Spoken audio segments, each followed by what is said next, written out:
দৃশ্য ছিল যে অর্জুন ভগবান শ্রীকৃষ্ণকে প্রশ্ন করেছিলেন। অর্জুনের প্রশ্নের উত্তরে ভগবান অর্জুনকে যে উত্তর দিচ্ছিলেন সেই প্রসঙ্গে আজকের দ্বিতীয় শ্লোক। অর্জুনের প্রশ্ন ছিল 1 নম্বর শ্লোকে যে নিরন্তর ভক্তি সহকারে ভক্তিতে যুক্ত হয় যে সমস্ত ভক্তেরা যথাযথভাবে তোমার আরাধনা করেন এবং যারা ইন্দ্রিয়াতীত অব্যক্ত ব্রহ্মের উপাসনা করেন তাদের মধ্যে শ্রেষ্ঠ যোগী কে? তো অর্জুনের প্রশ্নটা খুব গভীর ছিল, যদিও আমাদের মাথার উপর থেকে চলে যাচ্ছে। আমরা সেই গভীর তত্ত্ব হৃদয়ঙ্গম করার সামর্থ্য আমাদের আপনাদের আছে, হয়তো আমার নেই। আমি সেটা উপলব্ধি করার বাইরে মনে করছি। যেখানে যোগী শব্দটা উচ্চারণ করা হয়েছে যে শ্রেষ্ঠ যোগী কে, তাহলে যোগী যদি আমরা এক কথায় জানতে পারি যে যিনি যোগ সাধনা করেন, তাহলে যোগ সাধনা কি? ভগবান শ্রীমদ্ ভগবদ গীতায় 6ষ্ঠ অধ্যায় 47 নম্বর শ্লোকে তিনি বলেছেন যে যোগী নাম অপি সর্বেশাম মদ্গতেনা অন্তরাত্মনা শ্রদ্ধাবান ভজতে যমাম সমে যুক্ত তমমত। এখানে যিনি শ্রদ্ধা সহকারে মদ্গত চিত্তে আমার ভজনা করেন তিনি সবচেয়ে অন্তরঙ্গ ভাবে আমার সঙ্গে যুক্ত এবং তিনি সমস্ত যোগীদের থেকে শ্রেষ্ঠ। এখন সব জায়গায় বলা হচ্ছে যোগী, তাহলে যোগ জিনিসটা কি? যোগের আমরা স্বাভাবিক অর্থটা বুঝি যে মিলন বা সংযুক্তি। এই মিলন বা সংযুক্তিটা কখন কিভাবে আসে? তাহলে আমাদের স্পিরিচুয়াল যে ভার্সন, এখানে যোগের মিনিংসটা কি হবে?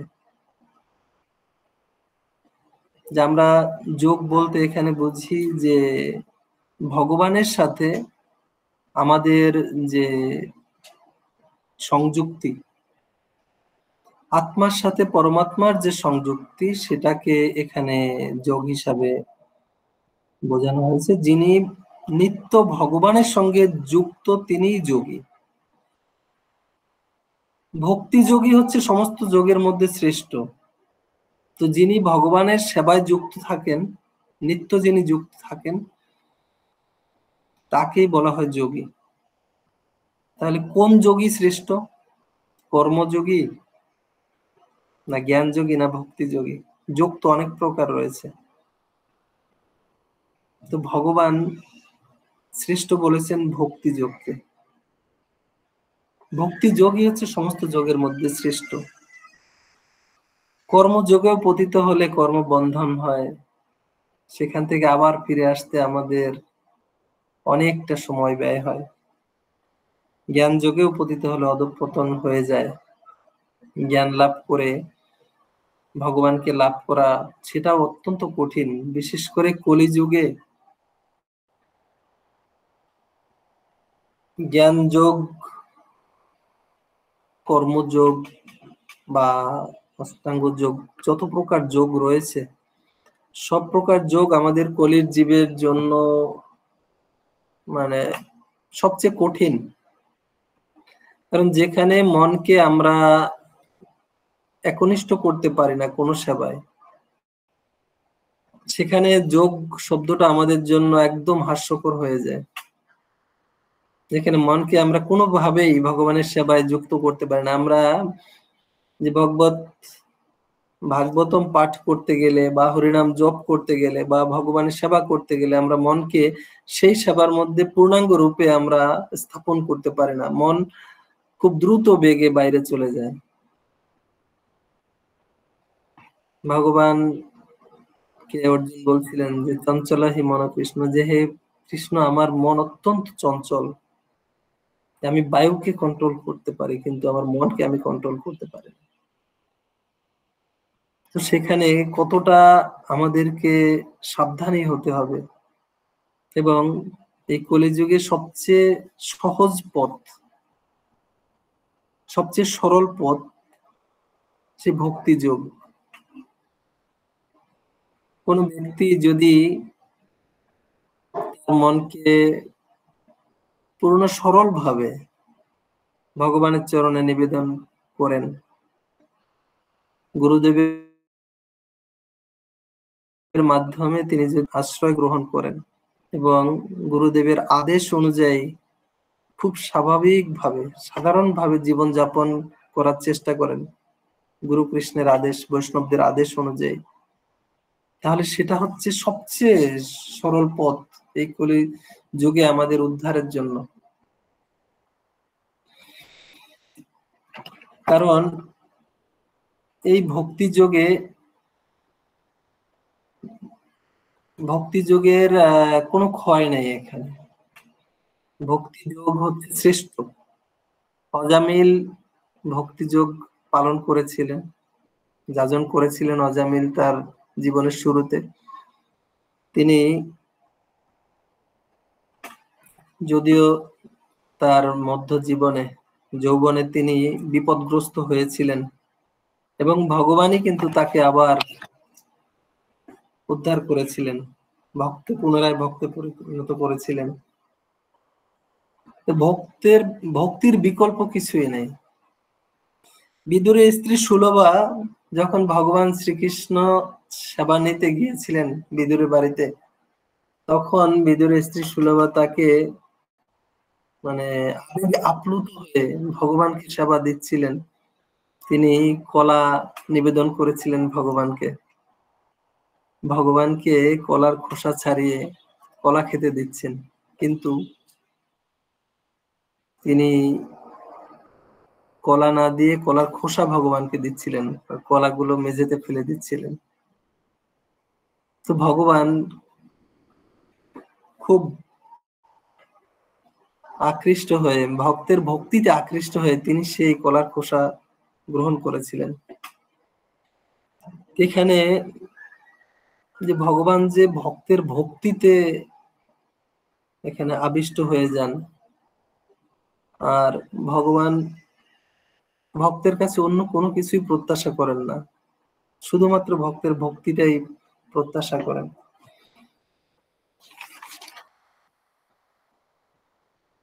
ভক্তি যোগের সবচেয়ে গুরুত্বপূর্ণ যে অংশ, যে ভক্তির ৬৪টা অঙ্গ রয়েছে, ভক্তরা সবাই আপনারা অবগত। ৬৪ অঙ্গের মধ্যে শ্রেষ্ঠ হিসাবে নববিধা ভক্তিকে বলা হয়েছে। নববিধা ভক্তি হচ্ছে ভক্তির শ্রেষ্ঠ। কারণ ভক্তিতে শুরু করতে হলে প্রথমেই দরকার হচ্ছে শ্রবণের মাধ্যমে আমাদের হৃদয়ের পবিত্রতা আনার দরকার, ভক্তি আনার দরকার। শ্রবণটা হচ্ছে সবচেয়ে, এবং এই শ্রবণের মাধ্যমেই পরীক্ষিত মহারাজ মাত্র 7 দিন সময় পেয়েছিলেন জীবনের অন্তিমে, তিনি ভগবত ধামে গমন করেছিলেন এই শ্রবণের মাধ্যমে। ভক্তির নববিধা যে অংশ, যে কীর্তন, স্মরণ, পাদসেবন, অর্চন, বন্দন, দাস্য, আত্মনিবেদন, সবগুলোই হচ্ছে খুব গুরুত্বপূর্ণ, কিন্তু সেখান থেকেও আরো শর্ট করে 5টি অঙ্গকে বিশেষ করে নেওয়া হয়েছে, যে আমাদের কলিযুগের জন্য আমরা হয়তো সেই নববিধা ভক্তির পুরোটা আমরা যাজন যদি করতে নাও পারি, তাহলে আমাদের জন্য বিকল্প কি পথ রয়েছে। তো সেখানে 5টি অঙ্গকে তুলে আনা হয়েছে, যে সাধু সঙ্গ, নাম সংকীর্তন, ভাগবত শ্রবণ, মথুরাবাস, শ্রীমূর্তি শ্রদ্ধায় সেবন। সবকিছুর মূলে রয়েছে ভক্তি। আমরা এই যে সাধু সঙ্গ করব, ভক্তি না থাকলে সাধু সঙ্গ করা যাবে না। এই যে নাম কীর্তন, জপ বা সংকীর্তন, এটা ভক্তি না থাকলে, হৃদয়ে যদি ভক্তির কমতি থাকে, তাহলে কোনো আনন্দই পাওয়া যাবে না। জপ করে আনন্দ পাওয়া যাবে না, কীর্তন করে আনন্দ পাওয়া যাবে না। আজকে মায়াপুরে যে কীর্তন মেলায় হাজার হাজার লক্ষ লক্ষ ভক্ত সেখানে কীর্তন মেলায় অংশগ্রহণ করেন এবং তারা সেই নামের প্রতি আকৃষ্ট হয়ে, ভগবানের নামের প্রতি আকৃষ্ট হয়ে তারা সেই নাম শ্রবণ করেন। এটা ভক্তি ছাড়া সম্ভব নয় কখনোই। আজকে শ্লোকের যে বিশেষ দুটি শব্দের উপরে আজকে শ্লোকটি মানে একদম দাঁড়িয়ে আছে, যে ময়া আবেশ্য, ময়ী আবেশ্য। ভগবান বলেছেন যে আমাতে নিবিষ্ট করে, মনকে যদি ভগবানে নিবিষ্ট না করা হয়, প্রতিটি কর্মের মধ্যে প্রতিটি কাজের মধ্যেই আমরা কাজ শুরু করার আগে কাজের মধ্যে আমরা যদি চিন্তা করি যে এই কাজটি হচ্ছে ভগবানের, আমাকে দায়িত্ব দেয়া হয়েছে, আমি যেন সুচারুরূপে এই কাজটি সম্পাদন করতে পারি। ময়াবেশ্য সম্পর্কে শ্রীল প্রভুপাদ অনেক সুন্দর এখানে তাৎপর্য ব্যাখ্যা করেছেন, যে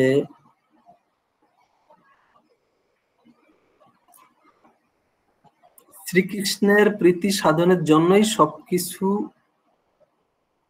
করা হয়। শ্রীকৃষ্ণের প্রীতি সাধন করা, এটা হচ্ছে আমাদের মুখ্য উদ্দেশ্য। যিনি শ্রীকৃষ্ণের প্রীতি বন্ধনের জন্য, প্রীতি সাধনের জন্য কর্ম করবেন, তার এই জগতে থেকেও তিনি কর্মের বন্ধনে আবদ্ধ হবেন না, এবং তিনিই হচ্ছেন শুদ্ধ ভক্ত।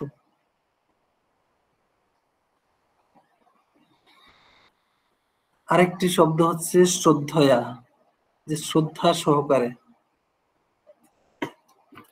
শ্রদ্ধা যদি না থাকে, আমরা কর্ম করব, ভক্তি আছে কিন্তু শ্রদ্ধার অভাব। আমরা অনেক সময় দেখি যে ভক্ত কিন্তু ভাগবত পাঠের সময় তারা চিন্তা করেন আজকে কনিষ্ঠ স্তরের ভক্ত বা জুনিয়র ভক্তরা পাঠ দিচ্ছেন, আজকে থাক, আজকে আমরা শ্রবণ না করি, এরকম কোনো সময় দেখা যায়। কিন্তু আমাদের পাঠককে এটার গুরুত্বপূর্ণ হচ্ছেন যে ব্যাসাসনে যিনি বসেছেন তিনি তো ভগবানের কথা শ্রবণ করাবেন, তার কাছ থেকে ভগবানের কথা শ্রবণ করাটাই হচ্ছে আমাদের উদ্দেশ্য। তো যিনি ব্যাসাসনে বসেছেন তিনি ভগবানের, শ্রীল প্রভুপাদের, সমস্ত বৈষ্ণবের কৃপার ফলে তিনি ভাগবতীয় কথা শ্রবণ করানোর সুযোগ পাচ্ছেন। আমাদের উচিত সেখান থেকে ভগবানের কথা শ্রবণ করা। পাঠককে কোন স্তরের সেটা আমরা যদি বিচার না করে সেই ভগবানের কথা আমরা শ্রবণ করি, তাহলে সেই লেভেলটাকে বলা হবে যে ভগবানের কথার প্রতি শ্রদ্ধা। ব্যক্তিকে, স্থান কোথায়, তার চেয়ে গুরুত্বপূর্ণ হচ্ছে যে ভগবানের কথা শ্রবণ করা। ভগবান শিব একবার যে মায়াপুরে ভাগবতম পাঠ হবে, ভাগবতম শ্রবণ করার জন্য মাইকিং কে করেছিলেন? নারদ মুনি। তো তিনি যখন নবদ্বীপে আসবেন ভাগবত শ্রবণ করতে, তখন তার যে বাহন, সে বাহন যে বৃষ, সেই বাহনে করে আসলে তিনি ভাগবতম পাঠ শ্রবণ করতে পারবেন না, দেরি হয়ে যাবে। তখন তিনি তার পিতা ব্রহ্মার কাছে চেয়েছিলেন যে আমাকে আপনার হংস বাহন দান করুন, আমি ভাগবত শ্রবণ করতে যাব নবদ্বীপে।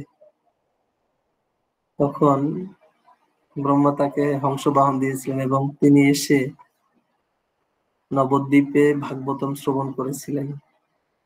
তো ভগবান শিব তিনি যদি এই নবদ্বীপে এসে, এই পৃথিবীতে এসে ভাগবতম শ্রবণ করতে পারেন, তো যিনি হচ্ছেন বৈষ্ণবানাম যথাসম্ভব, সমস্ত বৈষ্ণবের শিরোমণি ভগবান শিব, সেই শিবজি যদি এখানে এসে ভাগবতম শ্রবণ করতে পারেন, তাহলে আমাদের যে কারোর উচিত ভাগবতীয় কথা যখন যেখানে যেভাবেই হোক, যদি পরম্পরা ধারা বজায় রেখে যদি তারা ভগবানের কথা প্রচার করেন, পাঠ করেন, সেখানে আমাদের অবশ্যই শ্রবণ করা উচিত। যে ভগবান শুধু ভক্তের ভক্তিতে বাধা পড়েন। গীতায় 18 অধ্যায় 95 শ্লোকে ভগবান বলেছেন যে ভক্তা মাম অভিজানাতি যাবান যথাস্মি তত্ত্বত তত মাম তত্ত্বত জ্ঞাতা বিশতে তদ অনন্তরম। যে ভক্তির দ্বারা কেবল স্বরূপত আমি যেরকম হই, এই ভক্তির ব্যাপারে বলা হয়েছে যে ভক্তির দ্বারা স্বরূপত আমি যেরকম হই সেরকম আমাকে কেউ তত্ত্বত জানতে পারেন, শুধুমাত্র ভক্তির দ্বারাই আমাকে জানতে পারেন। এই প্রকার ভক্তির দ্বারা আমাকে তত্ত্বত জেনে তারপরে তিনি আমার ধামে প্রবেশ করতে পারেন। এখানে শ্রেষ্ঠতা শিক্ষার উপরে না, শ্রেষ্ঠতা হচ্ছে ভক্তির উপরে। একবার কিছু সংখ্যক ভক্ত মন্দিরে এসেছেন, শিল প্রভুপাদ মন্দিরে রয়েছেন, আর অন্যান্য সিনিয়র ডেপুটি যারা ছিলেন তারা সবাই বাইরে প্রচারে গিয়েছেন।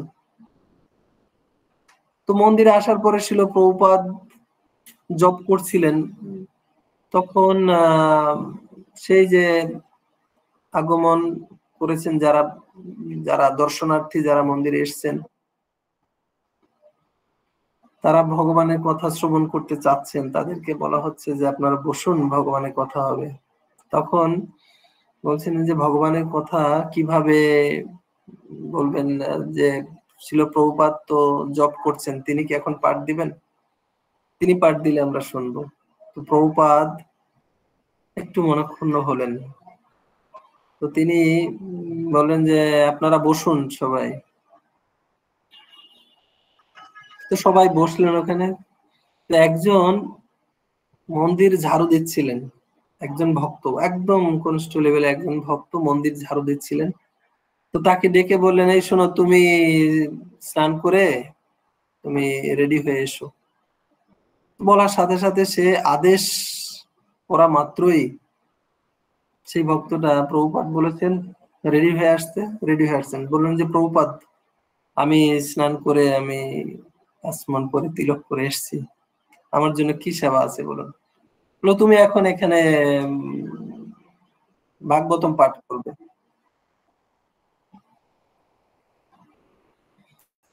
তুমি এখন এখানে আমার ভাগবতম পাঠ করবে। শোনার সাথে সাথে এই ভক্তটা অবাক হয়ে গেল। প্রভুপাদ, আমি তো লেখাপড়াই জানি না, তুমি ভাগবতম কিভাবে পাঠ করবো? বলে তোমাকে বলেছি তুমি পাঠ করবে, তুমি যাও পাঠ করো। এক কথায় প্রভুপাদ বলছেন, ভক্ত রাজি হয়ে গেছেন। কারণ কি, যে ভক্তের মনে একটা বিশ্বাস আছে যে প্রভুপাদ আমাকে আদেশ করেছেন, আমি আদেশ পালন করব, আমার কি যোগ্যতা আছে সেটা আমার জানার প্রয়োজন নেই। তিনি গিয়ে সেই ব্যাসাসন প্রণাম করে ব্যাসাসনে বসে তিনি ভাগবতম সামনে রেখে ভগবানের কথা যখন বলা শুরু করলেন, টানা 1.5 ঘন্টা তিনি ভগবানের কথা শুধু বলতেই থাকলেন। আর সবাই মন্ত্রমুগ্ধ হয়ে শ্রবণ করলেন এবং সবাই খুব প্রশংসা করলেন। এটা হচ্ছে যে যদি ভক্তি থাকে, গুরু কৃষ্ণের উপরে যদি ভক্তি থাকে, তাহলে আমাদের শিক্ষা বা আমাদের জ্ঞান সেটা মুখ্য নয়, ভক্তিটাই হচ্ছে আসল। শ্রীমদ্ ভাগবতমে এই ভক্তি সম্পর্কে, যে ভক্তিটা কে উপলব্ধি করেন, ভাগবতমে বলা হয়েছে এবং প্রসন্ন মনস্য ভগবত ভক্তি যোগত ভগবত তত্ত্ব বিজ্ঞানম মুক্ত সংঘর্ষ জায়তে। যে যদি কেউ ভক্তি পথে শুদ্ধভাবে আগাতে পারেন, এভাবে শুদ্ধ সত্যে অধিষ্ঠিত হয়ে ভক্তিযোগে যুক্ত হওয়ার ফলে যার চিত্ত প্রসন্ন হয়েছে, তিনি সব রকম জড় বন্ধন মুক্ত হয়ে ভগবত তত্ত্ব বিজ্ঞান উপলব্ধি করেন। যে ভগবানের তত্ত্ব উপলব্ধি করা শিক্ষা বা সামাজিকতা, অর্থ কোনো কিছুর উপরে নির্ভর করে না। ভক্তিটা নির্ভর করে তার শ্রদ্ধার উপরে, তার বিশ্বাসের উপরে। এবং যিনি গুরুদেবের আদেশকে পুঙ্খানুপুঙ্খ ভাবে যিনি পালন করেন, তার মনে সমস্ত জ্ঞান, গীতা, ভাগবতম, চৈতন্য চরিতামৃত সমস্ত জ্ঞান তার ভিতরে প্রকাশিত হয়। যে দিব্য জ্ঞান, গুরু বন্দনা রয়েছে, দিব্য জ্ঞান হৃদয়ে প্রকাশিত, যে দিব্য জ্ঞান হৃদয়ে প্রকাশ হয়, যিনি গুরুদেবকে সন্তুষ্ট করতে পারেন। তাহলে ভক্তি মানে আমরা কিছুটা জানলাম বা আলোচনা করার সুযোগ হলো। আমরা কি জানতে পারি যে আপনাদের কাছ থেকে আমরা জানতে পারি যে আসলে ভক্তি মানে কি, ভক্তির লিমিটেশন কতটুকু, ভক্তিটা কি? কৃপা করে আপনারা হ্যান্ড রেজ করবেন। আসলে ভক্তিটা কি?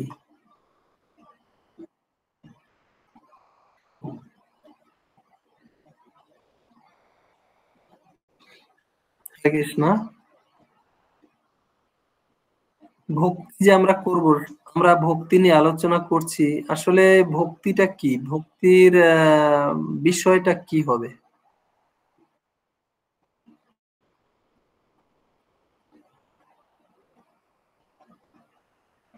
কৃষ্ণ। হরে কৃষ্ণ। প্রণাম প্রভু। প্রণাম প্রভু, হরি বল। আমি যেটুকু বুঝেছি প্রভু, ভক্তি হলো ভক্ত আর ভগবানের মধ্যে সংযোগকারী একটি মাধ্যম, যার মাধ্যমে আমি ভগবানকে ভালোবাসতে পারি। আমার কোনো কিছু নেই, আমার কোনো যোগ্যতা নেই, আমি ভগবানকে ভালোবাসি, তাই ভালোবাসি। এই উপলব্ধি করে তার সেবায় যুক্ত হয় হলো ভক্তি।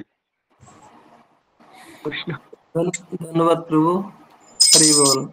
আর কেউ? হরে কৃষ্ণ। হরে কৃষ্ণ প্রভু। হরে নির্মাণ কৃষ্ণ।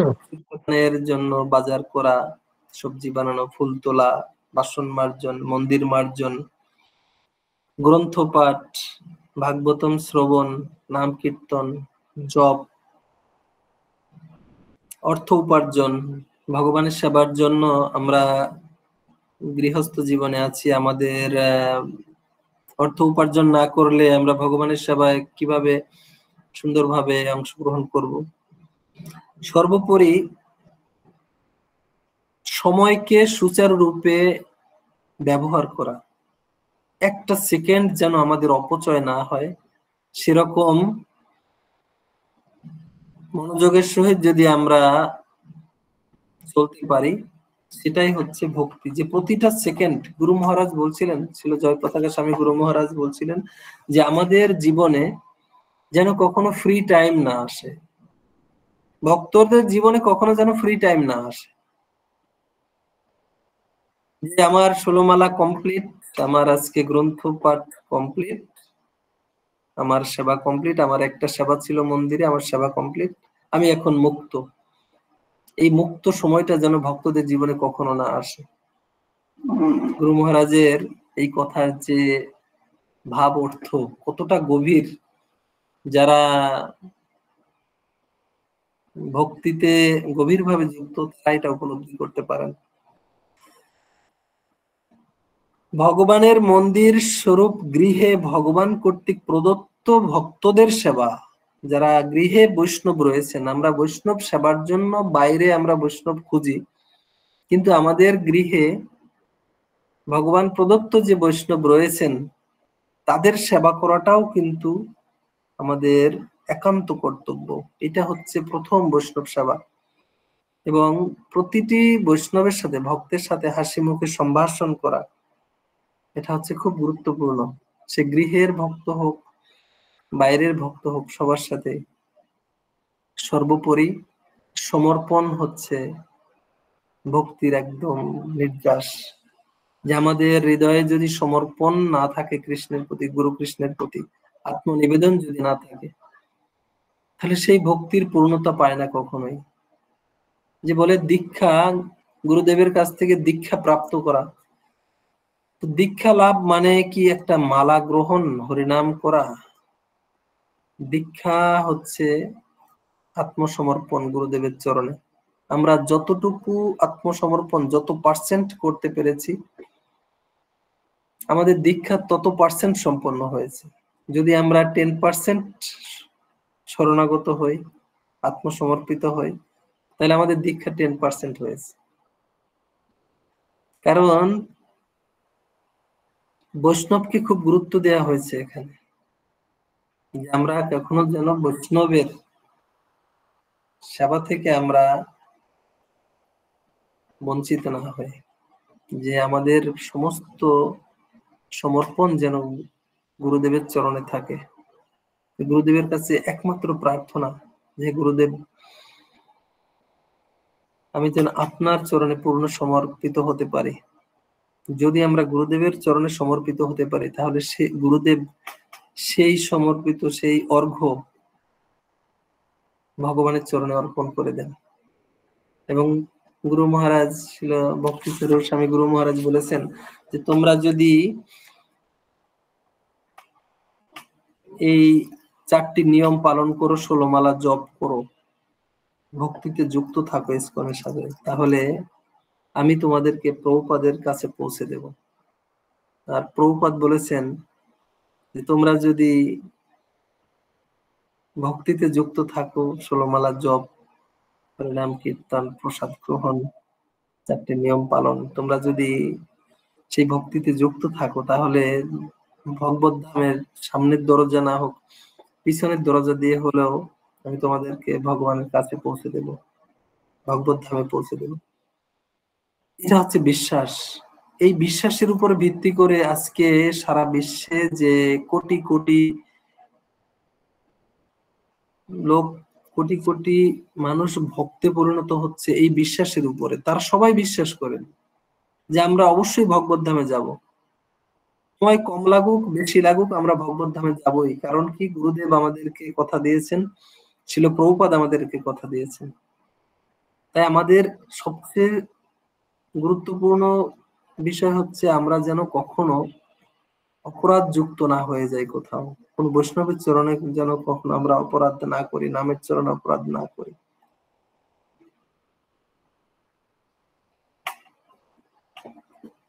আমাদেরকে খুব যত্নের সাথে ভগবানের সেবায় যুক্ত হতে হবে, বৈষ্ণবের সেবায় যুক্ত হতে হবে। তাই এখানে বলা হয়েছে শ্লোকে যে ময়া বিশ্ব, যে আমরা যেন ভগবানকে সবসময় সার্বক্ষণিক যেন আমরা ভগবানকে স্মরণ করতে পারি এবং তার আদেশ নির্দেশ যেন আমরা পালন করতে পারি, এবং প্রতিটি সেবা যেন গভীর শ্রদ্ধার সাথে আমরা সম্পাদন করতে পারি, সেদিকে গভীরভাবে আমাদের মনোযোগ স্থাপন করা প্রয়োজন। কারণ অর্জুন ভগবানের কাছে বলেছিলেন যে আমার কি করণীয় আছে, সর্বশেষ কি করণীয়। অর্জুন পূর্ণরূপে যখন গীতার পূর্ণ জ্ঞান, যখন গীতার অর্জুনের মধ্যে প্রকাশিত হলো, ভগবান যখন অর্জুনকে বললেন, তখন অর্জুন বললেন যে সবকিছু বাদ, এখন বলো কৃষ্ণ আমি কি করব, আমার কি আদেশ, আমার প্রতি কি আদেশ আছে, আমার কি করা উচিত। তো সারা 18 অধ্যায় গীতার জ্ঞান দান করার পরে অর্জুন গিয়ে বললেন যে আমার এখন কি করা উচিত তুমি সেটা বলো। তাহলে এতক্ষণ যে জ্ঞান দান করা হয়েছে সেটা কোথায় গেল? তখন ভগবান অষ্টাদশ অধ্যায় 66 নম্বর শ্লোকে বলেছেন যে মামেকম শরণম ব্রজ, সর্বধর্মান পরিত্যাজ্য মামেকম শরণম, তুমি শুধু আমার শরণাগত, আমি যা বলি তাই করো।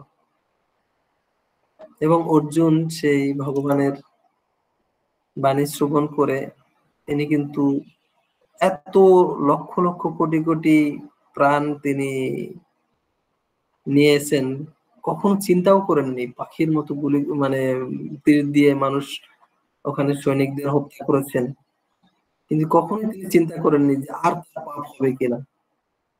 শুরুতে যে পাপের তিনি চিন্তা করেছিলেন, এটাই হচ্ছে ভক্তি। এবং অর্জুন মনের ভিতরে সবসময় কৃষ্ণকে লালন করেছেন, কৃষ্ণকেই সবসময় ভাবতেন।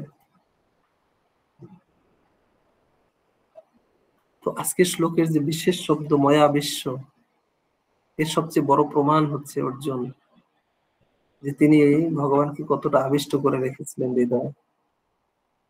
আমরাও যেন ভগবানকে সবসময় হৃদয়ে পোষণ করতে পারি, হৃদয়ে যেন ভগবানের নাম, ভগবানের ভক্তদের সেবা করার চিন্তা যেন সবসময় আমাদের থাকে, সেটাই আমাদের প্রার্থনা হওয়া উচিত ভগবানের কাছে, গুরু বৈষ্ণবের কাছে। হরে কৃষ্ণ কৃষ্ণ কৃষ্ণ হরে হরে, হরে রাম রাম রাম হরে। জয় সমবেত গৌর ভক্তবৃন্দ কি জয়। নিতাই গৌর প্রেমানন্দে হরি হরি বল। বিশেষ করে ভগবানের প্রেমময় সেবায় যুক্ত হওয়ার জন্য ভক্তিযোগের মাধ্যমে কি করে আমরা ভগবানের সেবায় যুক্ত হতে পারবো সে সম্পর্কে খুব সুন্দর দিক নির্দেশনা প্রদান করলেন প্রভু। তো কৃপা করবেন প্রভু, এই আজকের এই পাঠ থেকে যেন শিক্ষা গ্রহণ করে আমরা ভক্তি জীবনকে আরো বর্ধিত করতে পারি। তো আজকের পাঠ থেকে যদি কারো কোনো প্রশ্ন থাকে কৃপা করে হ্যান্ড রাইজ করবেন। হরে কৃষ্ণ।